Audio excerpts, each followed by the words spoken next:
Hey everyone, today we're going to be talking about rhetoric and analyzing nonfiction.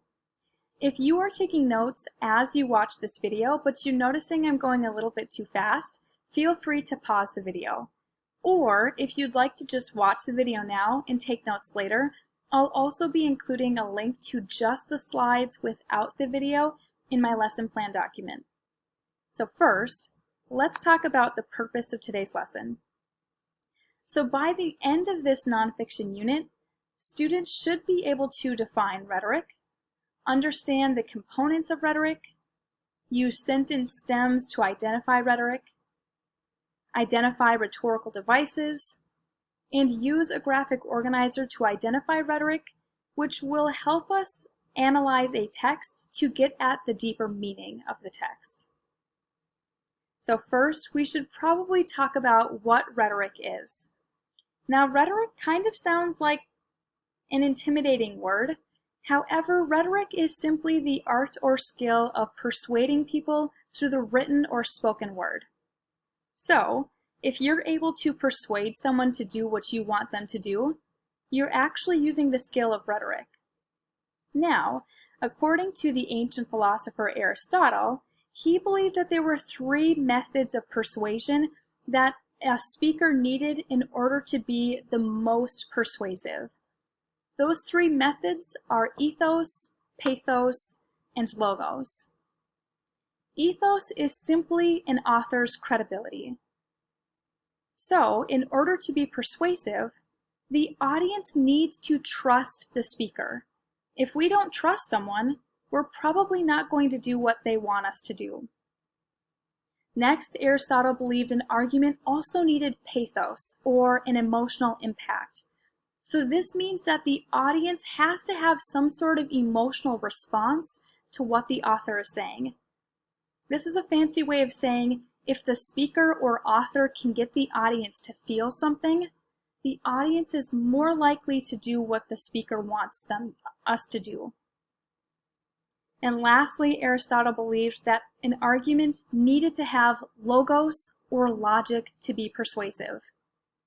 This means that the argument that the author is making has to make logical sense, and it has to be supported by evidence. So again, rhetoric is simply the skill of persuading someone. And in order to be really persuasive, we need to have three things: credibility, an emotional impact, and logic. On this next slide, I've simply provided you with sentence stems that we're eventually going to use to identify ethos, pathos, and logos in nonfiction texts.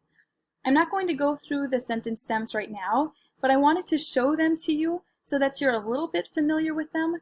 That way, by the time they start showing up on practice assignments, it doesn't seem like something new to you.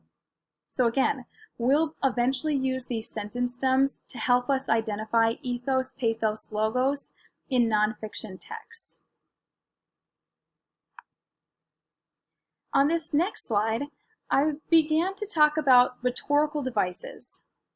Rhetorical devices are simply patterns of words and ideas used to emphasize points to make them more memorable.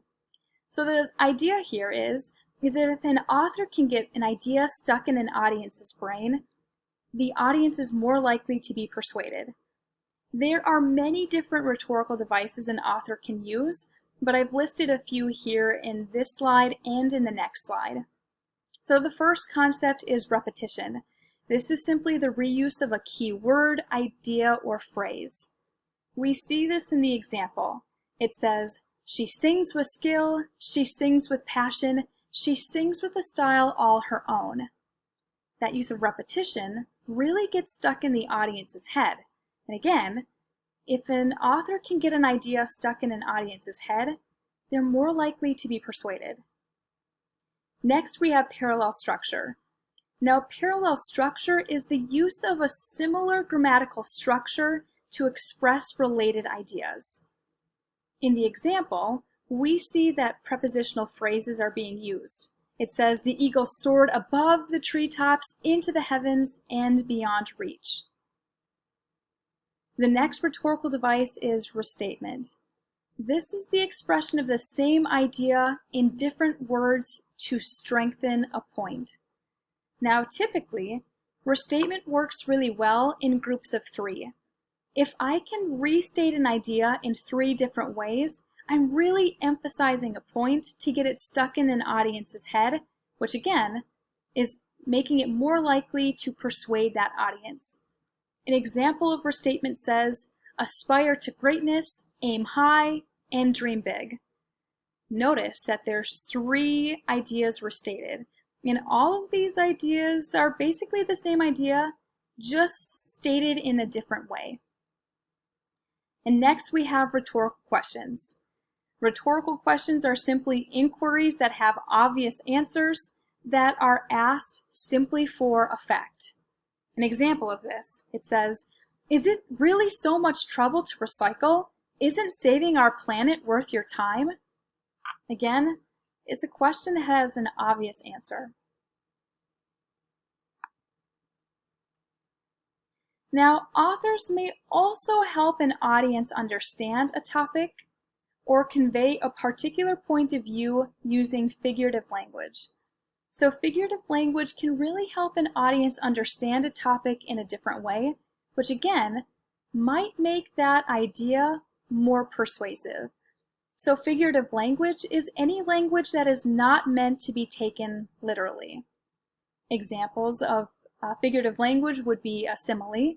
So that would be an indirect comparison that contains words like or as. An example would be, it was as tricky as skateboarding during an earthquake. We also have a metaphor, which would describe one thing as if it were another without using the words like or as. An example would be, friendship is a warm place on a cold day.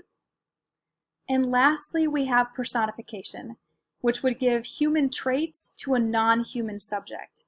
An example would be, the winter slapped my face with its icy hands. Again, using figurative language can help an audience understand a topic in a new way, which might make that topic a little bit more persuasive.